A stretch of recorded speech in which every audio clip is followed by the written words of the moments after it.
Memang asalnya dari Balikpapan, tapi saat ini saya lagi ada di Bandung. Jadi yang ada di Bandung, halo? Baiklah.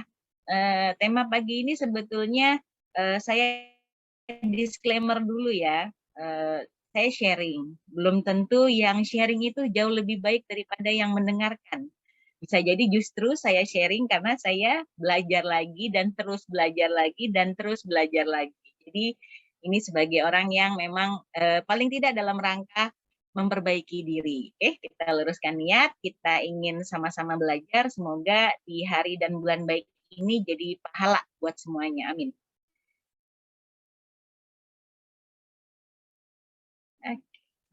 Correction before correction. Kalau di bahasa Indonesia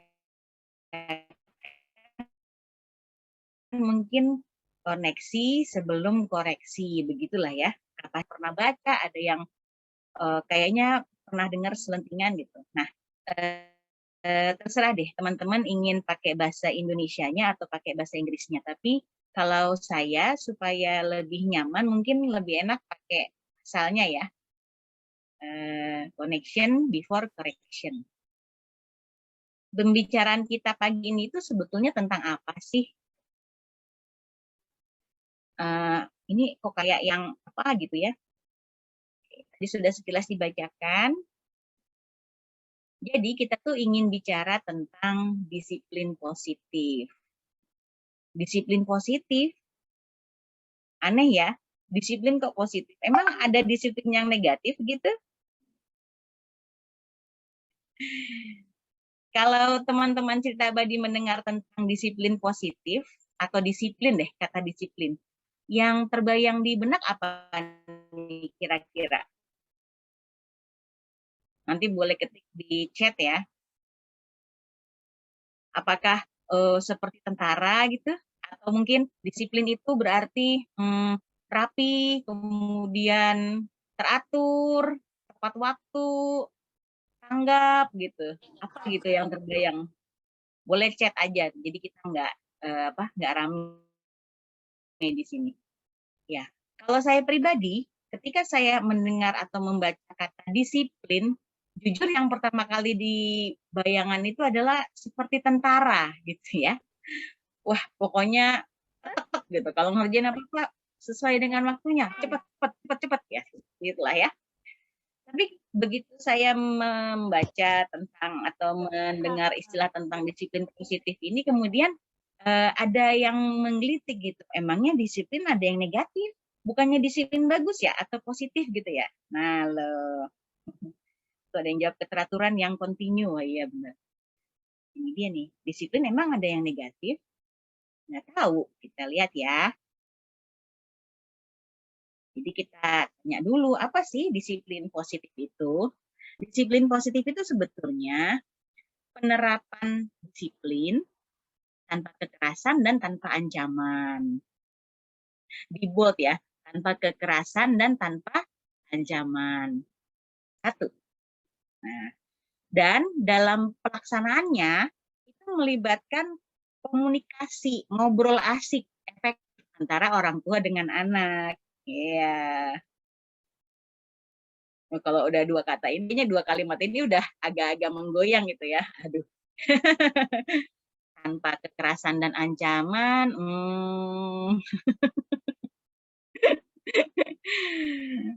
Tentang ngobrol yang asik. Makanya seringkali disiplin itu justru sangat dekat dengan apa ya?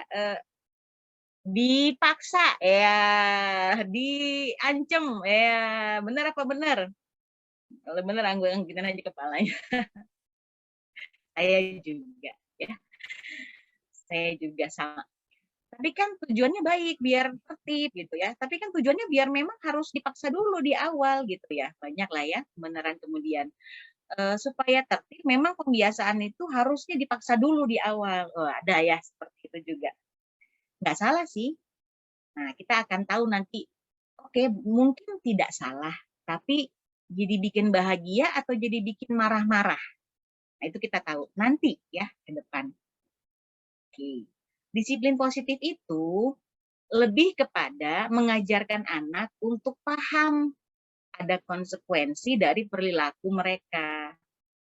Konsekuensi itu apa? Akibat ya, apa yang mereka terima dari perilaku anak-anak kita.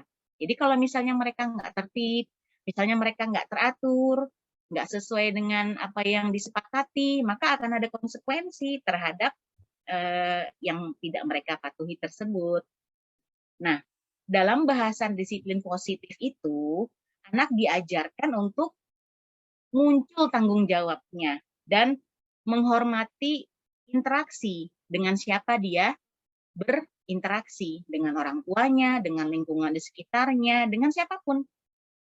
Jadi tidak melulu kalau kita bicara tentang disiplin itu hanya anak dengan orang tua, enggak. Bahkan anak dengan lingkungan sekitarnya. Contoh, kalau mau antri beli makanan ya, kan harus disiplin ya antri. Dalam hal ini kan anak-anak kita ajarkan bagaimana dia menghargai antrian yang ada, menghargai teman-teman yang sudah antri lebih dulu, menghargai apa namanya abang-abang yang berjualan supaya bisa melayani dengan baik. Nah, itu tadi. Jadi bagaimana kalau kita bicara dalam bahasan disiplin positif itu, anak bertanggung jawab dalam interaksinya dia dan hormat dalam interaksinya dia dengan lingkungannya. Oke. Next. Tujuannya apa disiplin positif? Ya,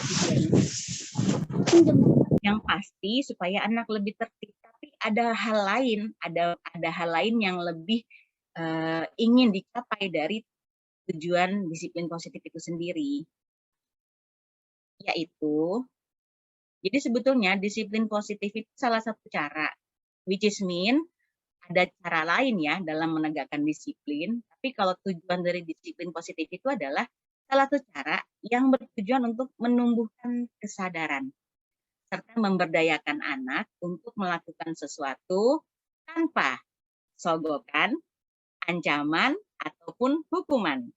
Jadi dengan senang hati melakukannya, dengan happy. Oh, kayaknya mama ini idaman banget nih yang kayak begini. Adek, udah jam 5, bangun yuk.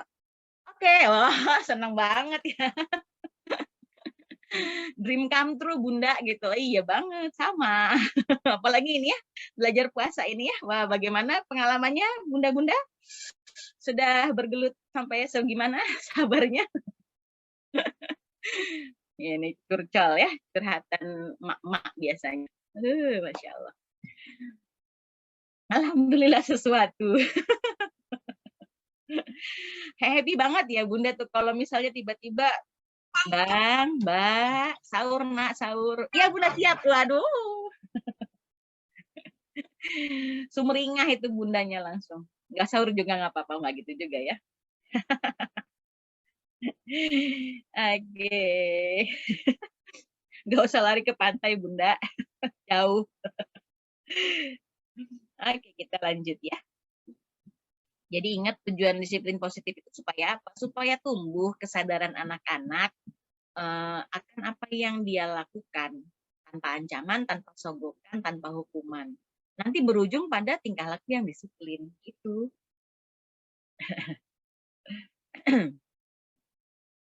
Nah, kan tadi judulnya tentang koneksi sebelum koreksi, Bun. Kenapa jadi banyak ngomongin disiplin positif ya? Karena memang berkaitan ya, karena memang ini satu bagian dari tema yang kita bicarakan hari ini.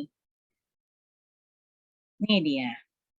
Jadi kalau yang mengajarkan atau yang membahas tentang connection before correction ini adalah Dr. Zen, saya lupa namanya lagi, ntar di belakang ada saya tulis, Dr. Zen. Jadi kalau menurut beliau itu berdasarkan ilmu otak, itu mungkin masuknya apa ya, neurologi gitu ya. Anak-anak, sebetulnya bukan anak-anak deh, seluruhnya lah ya, manusia itu belajar bertumbuh, kemudian merasa aman, berkembang, itu paling baik ketika mereka merasa terkoneksi dengan lingkungannya. Coba kita hayati deh bunda nyambung, koneksi itu nyambung gitu ya, gampangnya gitu. Bunda lebih enak ngerti sesuatu kalau udah nyambung atau masih ngeblank udah dicelin macem-macem gitu? Coba deh. Rooming biasanya ya, masih nggak connect tuh udah dijejulin berbagai macam hal gitu. Wah, udah bad connection gitu kalau dalam bahasa internet. Sinyalnya nggak ada gitu. Nah, jadi koneksi anak berdasarkan ilmu otak. Jadi otak nih ya, otak kita kan punya ya, semua manusia punya otak. Itu akan mudah belajar. Manusia itu sebetulnya akan mudah belajar, bertumbuh, rasa aman, berkembang ketika mereka sudah merasakan koneksi dengan lingkungannya. Atau gini deh, sudah ngerasa belong tuh yang ada di sekitarnya. Saya tuh anaknya ayah bunda gitu ya. Saya itu kakaknya adik gitu. Saya itu adiknya kakak gitu. Belong pada keluarganya. Dan signifikan. Signifikan itu artinya apa? Dia memang sesuatu, dia memang seseorang yang berharga di dalam lingkungannya.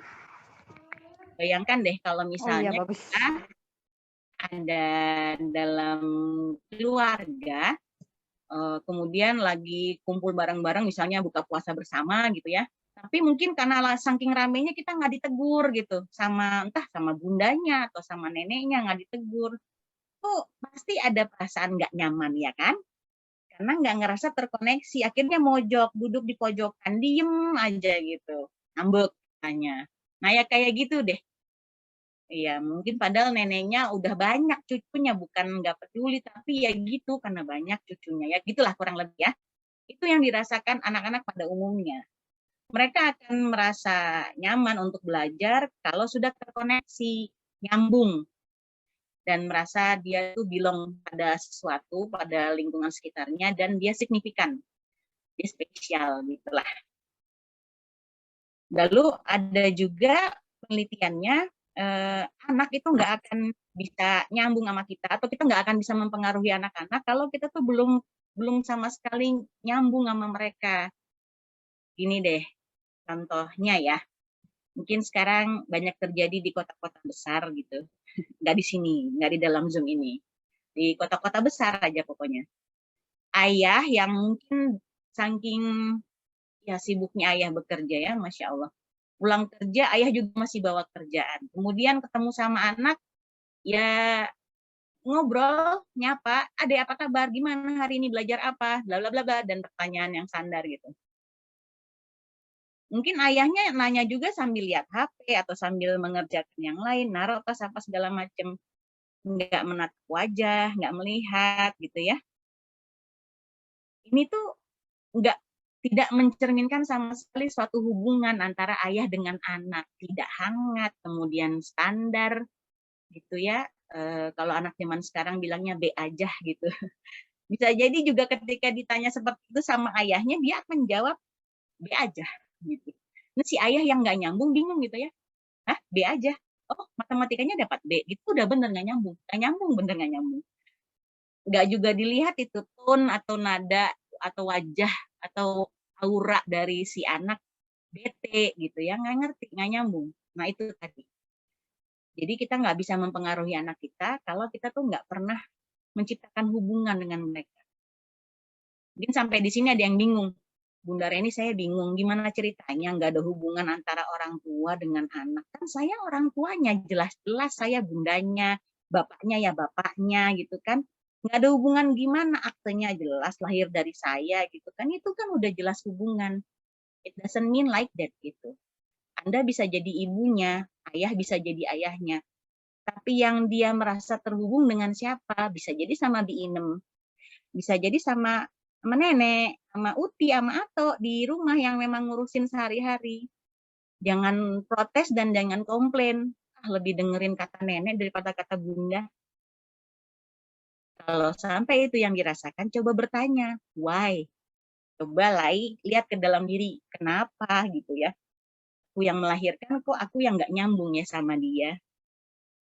Ipar. Oke, lanjut. Karena hal ini adalah masalah otak dan hati. Jadi nggak cuma sampai di kognisi aja, tapi juga sampai ke sini. Koneksi itu nyambung itu menciptakan rasa aman dan keterbukaan. Benar apa benar? Anak yang nggak merasa nyaman dengan orang tuanya atau dengan sekitarnya, seringkali akan menjadi anak yang pendiam. Nggak banyak bicara, pasif, menarik diri.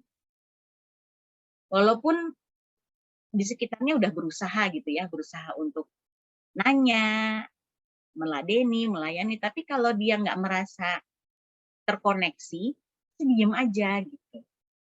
Ntar orang di sekitarnya menjudge, oh iya memang anaknya pemalu, iya memang Bu, anak saya memang pemalu, padahal not like that gitu, dia nggak ngerasa.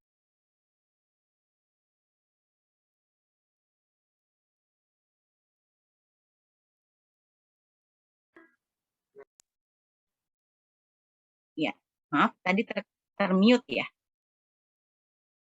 Oke, sampai di mana tadi yang termute? Tadi, kalau sudah anak menarik diri itu, kemudian dia diem aja, biasanya ntar dijudge sama tantenya, apa, oh ya memang anaknya pemalu. Padahal bukan pemalu, tapi dia ngerasa nggak nyambung aja. Gitu. Nah, sebaliknya, yang umum terjadi, hukuman atau ceramah, omelan-omelan, menyalahkan atau bahkan mempermalukan anak itu biasanya hanya menciptakan ya perkelahian, larian, bahkan freeze gitu ya. Pembentuk anak diem aja, males gitu. Anak udah nggak mau, ya nggak mau lah, nggak mau ngapa-ngapain gitu ya.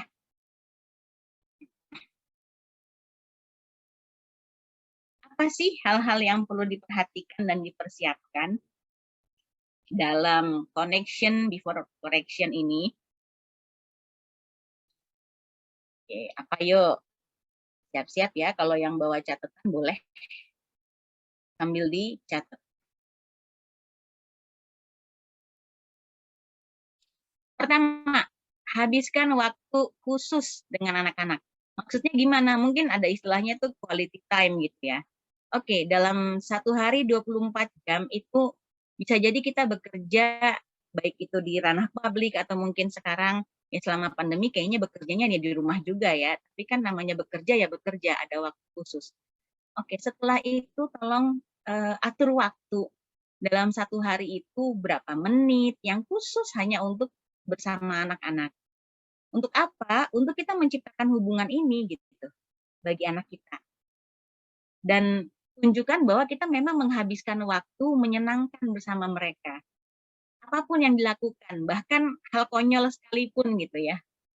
Tapi nikmati waktu-waktu yang walaupun cuma 30 menit itu, walaupun cuma 10 menit itu gitu. Khusus.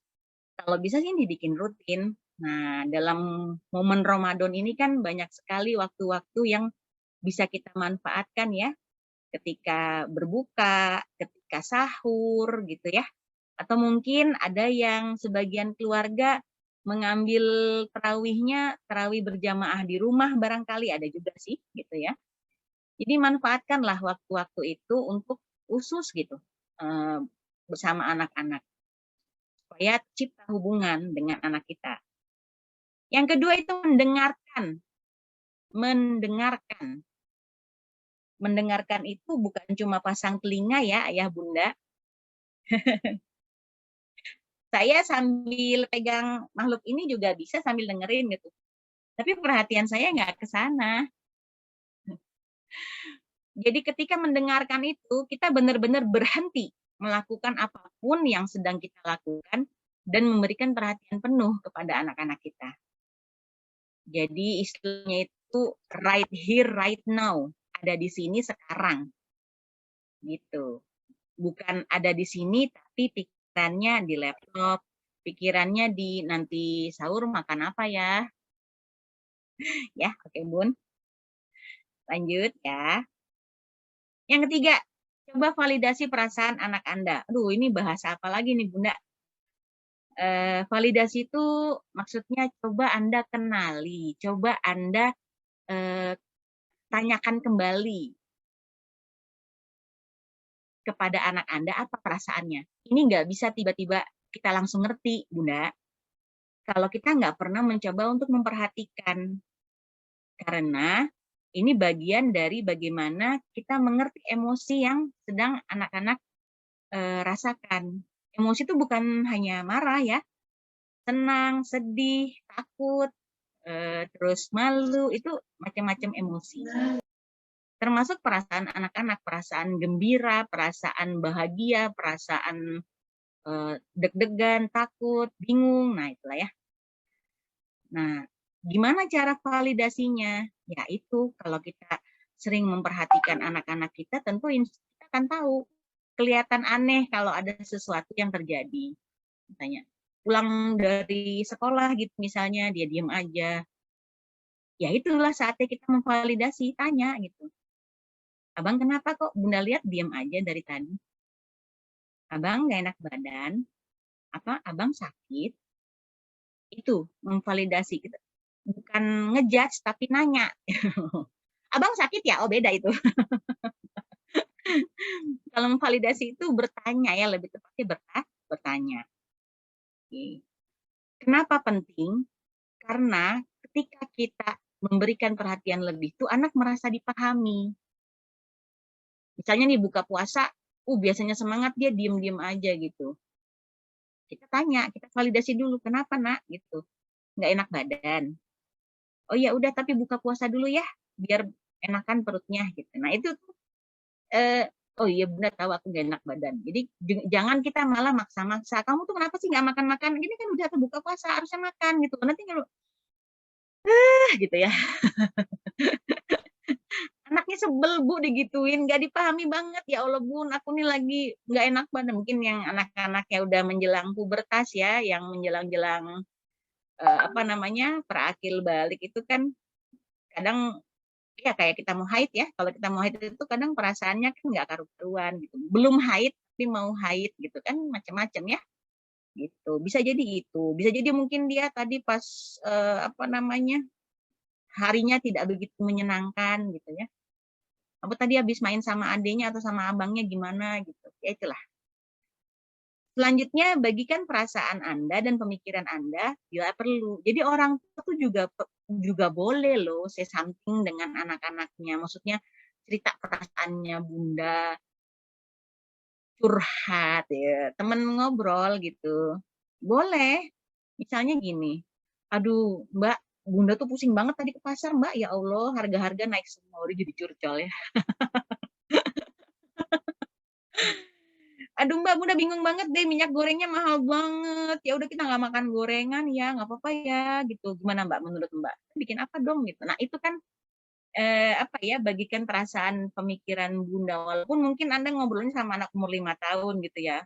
So what gitu loh Bun, kan aku nggak ngerti ya enggak. Tapi seenggak-enggaknya kita tuh apa ya, membagikan anak itu jadi merasa dia, oh aku diajak ngobrol gitu ya, maksudnya dia dianggap ada, dia dianggap manusia gitu, dia dianggap meaning for me. Ini anak kucing.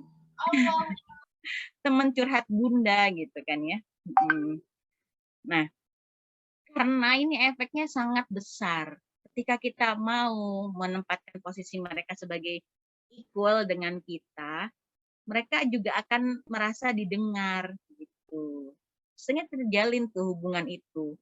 Dan mereka akan respect dengan kita sebagaimana kita respect dengan perasaan mereka.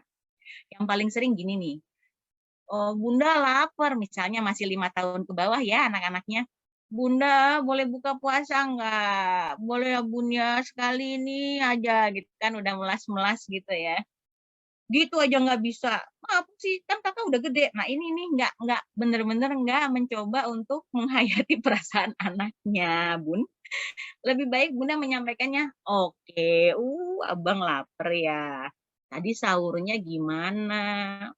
Makanya besok supaya kuat sahurnya yang banyak ya, gitu. Minumnya jangan lupa. Oke, lagi kok, gitu. Sip, kabar ya. Coba samain dulu deh. Oh Bunda lapar nggak kuat lah Bun gitu ya biasalah ya. Kemudian nanti ada drama-drama Ananda tercinta itu kan ya. Nggak apa-apa tapi jangan di apa ya, coba dipahami dulu perasaan dia. Dulu kita kecil gitu juga nggak sih? Iya kan? Pernah kecil kan, Bun? Ya, pernah 5 tahun kan? Iya. Itulah bedanya kita dengan anak-anak kita ya. Kita pernah jadi anak kecil, anak-anak belum pernah jadi orang dewasa. Oke? Siap. Lanjut. Fokus dengan solusi ya, solusi dengan anak-anak. Setelah pendinginan, tadi kan ditenangkan dulu, kemudian kita fokus ke solusinya apa. Lalu ajukan pertanyaan rasa ingin tahu untuk membantu anak-anak eksplorasi. Misalnya ini ambil contoh yang sama tadi ya. Bun, pokoknya mau buka puasa sekarang. Nah, oke, tanya, Abang emang sekarang udah hari keberapa? 8. Abang kemarin puasanya oke? Tahun lalu gimana? Iya, penuh. Kira-kira kalau abang hari ini batal puasanya, rasanya gimana? Dieksplor, Bun. Tanya, dia pikir bagaimana kalau misalnya puasanya dia nggak penuh tahun ini, gitu. Nah, ini pertanyaan-pertanyaan yang benar-benar untuk membuka hati dan pemikiran anak-anak kita, gitu. Oke. Ada yang bilang nih, iya sabar bener Bun, ya Allah gemes kali Bun, udah mau goreng ayam, mau goreng apa, bukaan belum siap, anak rengek, kan pusing Bunda gitu ya. Iya, menghayati sekali. Iya, karena memang I've been done there gitu ya. Oke, lanjut ya. Tarik napas, Bun. Lanjut. Kita juga butuhkan pelukan ya. Sometimes dengan segala rempongan, dengan segala apa ya namanya, gimana emosinya mereka bermain. Kadang mereka nggak butuh apa-apa dari kita, mereka cuma butuh dipeluk aja, dipeluk Bunda, pengen dipeluk. Gitu. Mungkin nggak ngomong gitu ya, nggak ngomong Bunda pengen dipeluk, nggak gitu ngomongnya. Tapi kita bisa lihat gitu dari segala, mungkin dia sedih sekali atau dia kelihatan capek banget, rewel banget gitu. Ya udah dipeluk aja. Sama halnya kayak Bunda kalau lagi bete banget, pengennya diapain? Pengennya diajak shopping gitu ya. Dipeluk dulu baru diajak shopping, oke? Ya, oke. Setelah koneksi dibuat, baru nanti anak-anak itu akan terbuka gitu ya, akan mau apa hangat hubungannya dan dia respect sama kita. Koreksi hormat ini dalam artian dia respect dengan apapun yang kita berikan sebagai bentuk memperbaiki apa yang harusnya mereka lakukan. Nah, penting untuk dipahami bahwa mengkoreksi dengan cara disiplin positif beda banget dengan koreksi konvensional.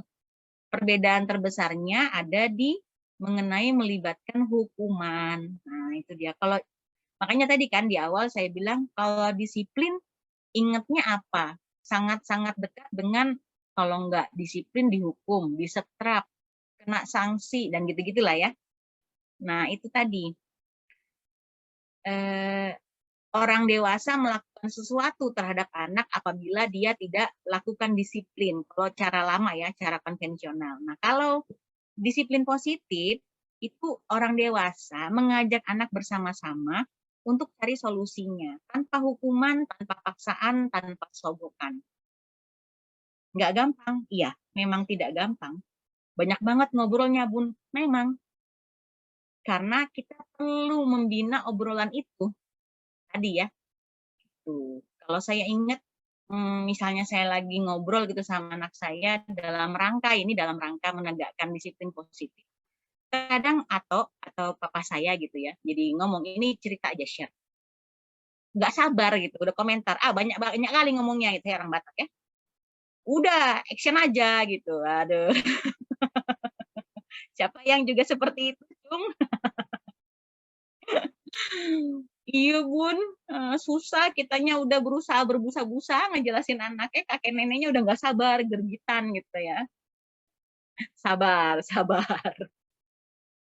Kita lagi belajar. Masya Allah. Apa aja sih yang dibutuhkan dalam disiplin positif? Ada hal yang berbeda, ada kesepakatan dan peraturan yang dijalankan secara konsisten dan dengan pengendalian emosi. Nah, maksudnya kesepakatan dan peraturan ini gimana? Ya pastinya bukan hanya dari orang tua, tapi kesepakatan dan peraturan yang dirumuskan bersama-sama anak-anak. Jadi kalau pokoknya kalau bangun tidur itu harus jam 5:30 paling lambat, habis itu sholat gini-gini. Kalau cuma satu arah itu bukan kesepakatan namanya Bunda. Itu perintah. Kesepakatan itu kita ngobrol bareng-bareng sama anak-anak dulu. Ya tentu disesuaikan dengan tingkatan usianya gitu ya. Ketika mereka sudah lebih besar, 5 tahun ke atas, sudah lebih bisa kita pakai secara konkret operasional dan mereka udah bisa diajak berpikir lebih kompleks gitu. Sementara kalau yang 5 tahun ke bawah tentunya hal-hal yang nyata di hadapan, lebih konkret gitu ya. Konsekuensinya lebih ke kayak kalau begini dapat apa, seperti itu. Disiplin positif itu butuh rutinitas dalam bentuk jadwal. Inilah sebabnya maka memang namanya jadwal harian itu perlu ayah bunda. Anak-anak itu butuh keteraturan supaya membuat mereka lebih tenang. Ada yang bilang udahlah ngalir aja, nggak usah terlalu dipaksa-paksa. Nah, yang namanya disiplin itu erat dengan yang namanya keteraturan.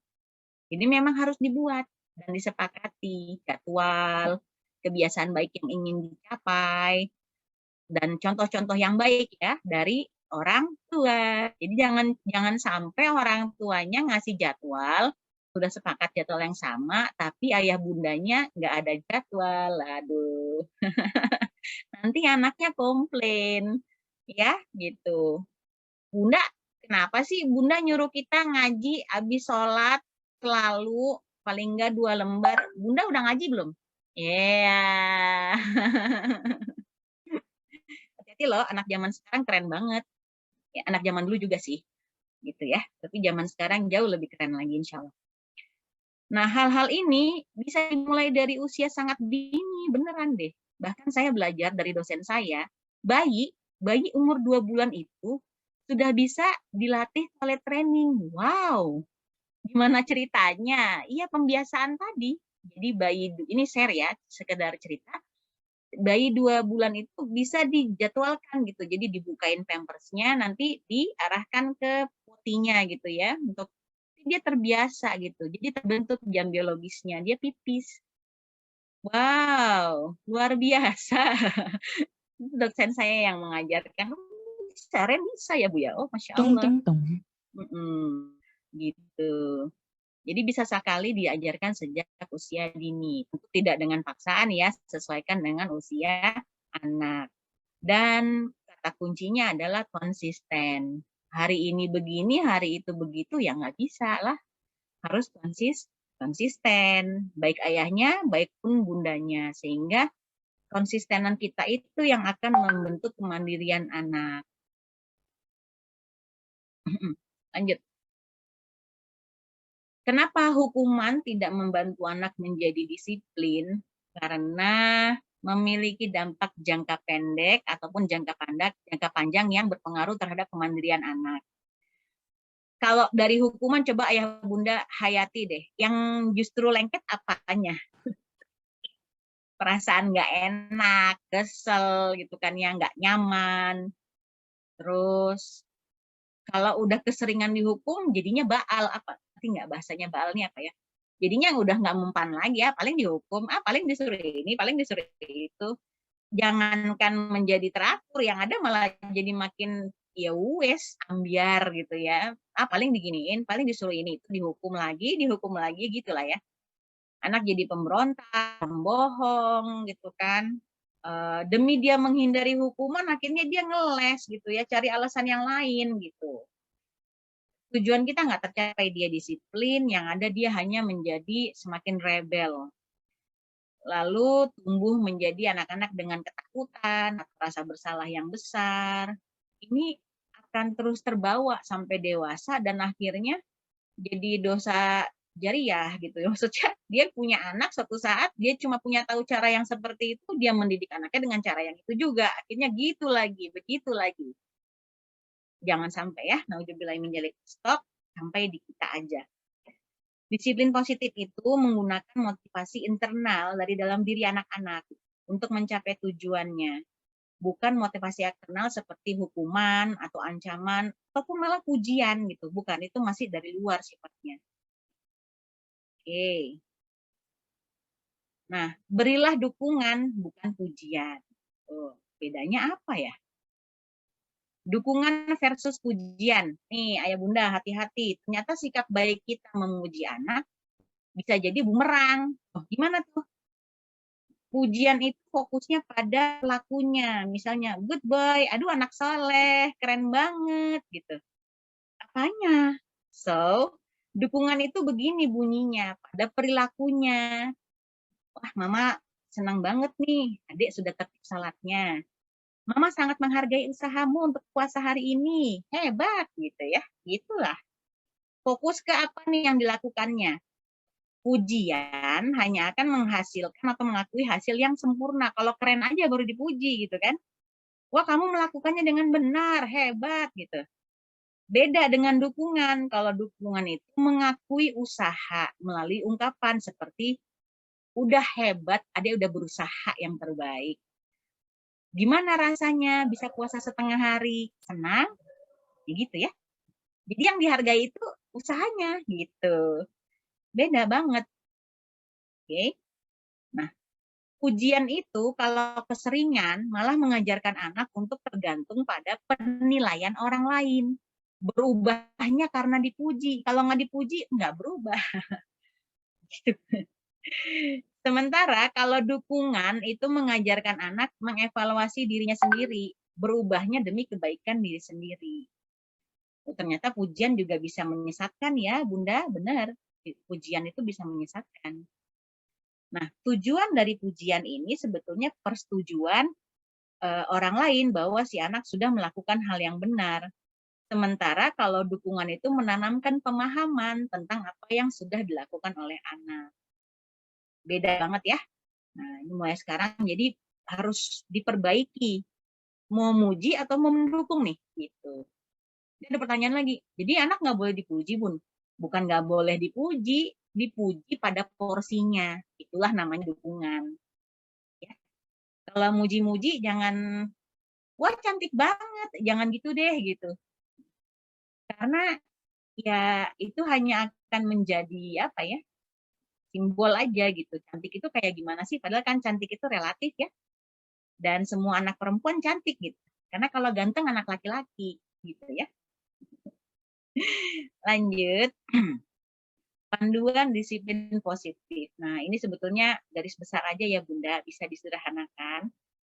Nah, ini jadi Jane Nielsen dalam bukunya yang berjudul Positif Disiplin memberikan panduan, beberapa panduan. Misalnya pertama, orang tua perlu tahu bahwa anak yang sering mendapatkan label nakal, nah ini bahaya labeling juga ya, dia jadi punya pemikiran yang nggak sesuai terhadap bagaimana mencapai tujuan mereka. Jadi orang tua perlu meluruskan pemikiran yang salah tersebut agar dapat menerapkan disiplin positif. Makanya bahaya label ya, jangan pernah kita terucap gitu. Kamu kan bandel, astagfirullahaladzim. Nanti anak tuh merasa betul-betul menanamkan ke dalam dirinya dia tuh bandel. Padahal mungkin yang dia lakukan cuma karena pulang terlambat. Nah, kita nggak nanya juga pulang terlambatnya kenapa. Pulang terlambatnya karena macet barangkali di jalan, masa dia bandel? Kan nggak gitu ya. Itulah tadi. Kamu nakal, kamu ini, label, hati-hati dengan label. Itu akan menetap pada sebagian anak. Dan akhirnya malah jadi menjadikan dirinya begitu gitu. Naudzubillah min dzalik. Luangkan waktu bersama anak, sudah ya di awal. Menjelang tidur, cobalah untuk menceritakan momen-momen senang dan sedih mereka. Dan kita dengerin tanpa kita memberikan penilaian atau menjudge.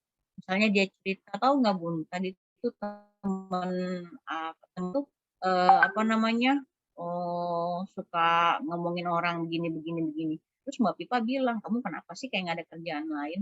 Terus dia cerita gitu ya, terus kita tahu kita ngomentarin gitu. Kamu kok gitu sih Pip, gini. Nah, jangan dengerin aja dengerin. Stop.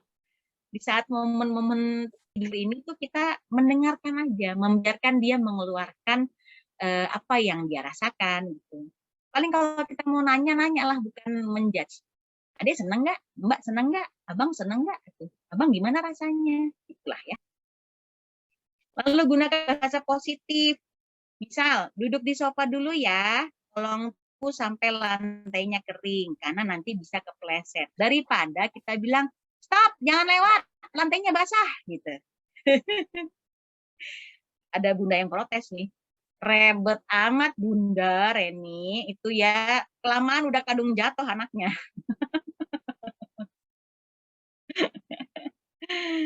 Aduh, ya, oke. Well, kalau begitu, bunda antisipasinya lebih jauh gitu ya. Supaya apa? Supaya menghindari, kita kan tujuannya sama ya, menghindari kecelakaan ya kan, kecelakaan pada fisiknya. Tapi kita nggak menghindari kecelakaan pada hatinya yuk, walau broken heart anaknya gitu. Makanya bunda, yuk kita belajar sama-sama ya. Semangat, semangat. Lalu ada time out positif. Nah ini kadang ada time out itu dia salah artikan ya. Time out yang saya maksud di sini tuh, ini juga berdasarkan kesepakatan. Misalnya nih nggak bisa diajak ngobrol lagi nih anak gitu ya. Pokoknya nggak bisa dikasih tahu deh. Oke, time out. Ini sudah disepakati bersama anak gitu. Ketika di time out itu dia ibaratnya tuh disuruh diam dulu di pojok mana gitu ya. Diam aja tapi tanpa melakukan yang lain. Ya diam aja pokoknya. Ibaratnya tuh dia disuruh merenungi dulu apa yang salah dengan dia tadi begitu ya. Gitu. Tapi bukan disetrap ya. Kalau disetrap itu dihukum. Ini enggak, time out. Suruh memikirkan apa yang barusan terjadi. Jangan pernah ketika time out dia pegang Hot Wheel lah, ya lah nggak jadi lah ya dia main Hot Wheel di pojokan. Ya ini boleh dia membawa barang-barang yang mungkin bisa membuat dia lebih tenang, bonekanya atau apa. Tapi intinya tuh time out di sini adalah memberikan waktu supaya anak itu berpikir gitu. Itu kenapa gitu ya. Kalau sudah nyaman baru ngobrol tentang perasaannya. Ajarkan pada anak bahwa kesalahan itu adalah suatu kesempatan yang baik untuk kita belajar. Dan kita pun harus sangat terbuka sama anak-anak untuk mau bercerita bahwa kita juga dulu pernah salah gitu ya. Ya, ceritalah dulu, tahu nggak Bang? Bunda tuh juga dulu pernah demen banget main layangan, lupa waktu, pulang-pulang dimarahin sama Simbah Putri. Wah, Bunda digujur, cerita gitu. Anak-anak tuh akan apa? Iya Bun, ya Allah, Bunda dimandiin di jalanan. Iya gitu.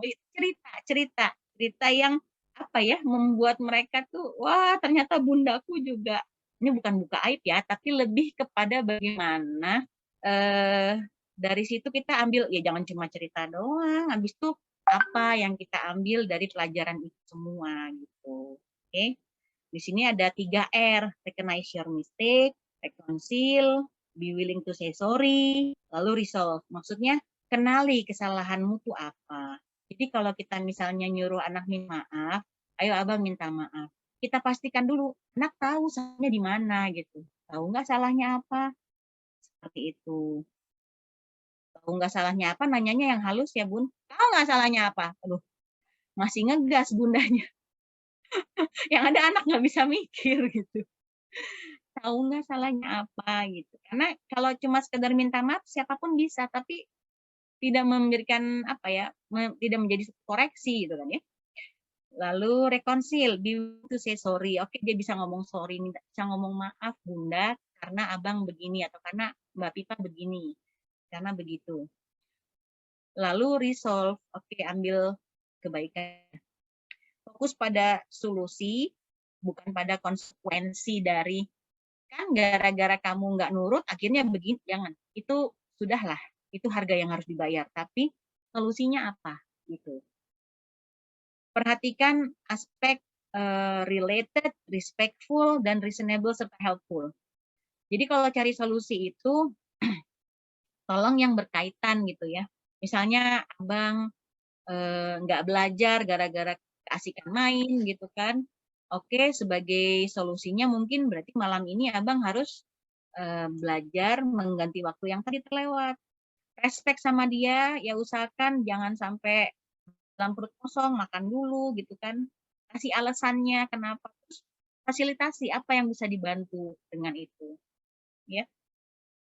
Perhatikan pesan kasih sayang ortu tuh supaya tersampaikan. Oke, Bun. Jadi kayak mmm, "Bunda tuh sayang sama kamu, Nak." Makanya Bunda tegur, oke? Jadi ya sudah, yang sudah kejadian sudah, sekarang ayo apa yang bisa kita lakukan? Sampaikan itu.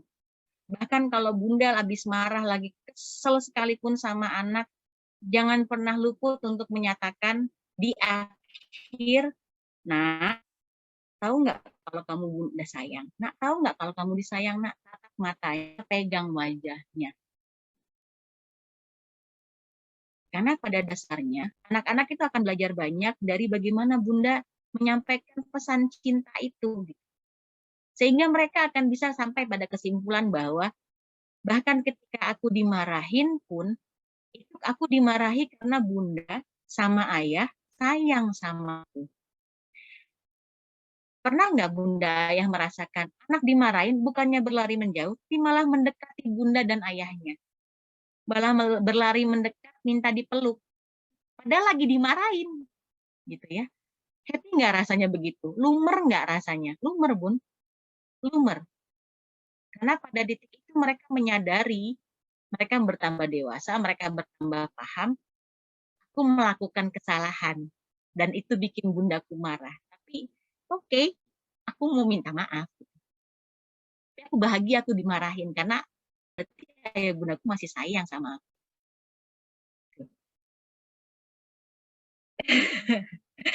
Mewek, ya betul. Saya pun begitu. Pokoknya kalau udah anaknya berlari mendekat, meluk, udah deh, lumer. Oke. Bunda, disiplin positif itu memang bukan sesuatu yang mudah, tapi bukan berarti nggak bisa. Kita perlu juga belajar menguasai emosi, konsisten, dan jadi contoh yang baik buat anak-anak. Ini demi masa depan mereka, agar mereka menjadi orang-orang yang jauh lebih baik, lebih mandiri daripada kita, dan integritas dalam setiap apa yang dia lakukan.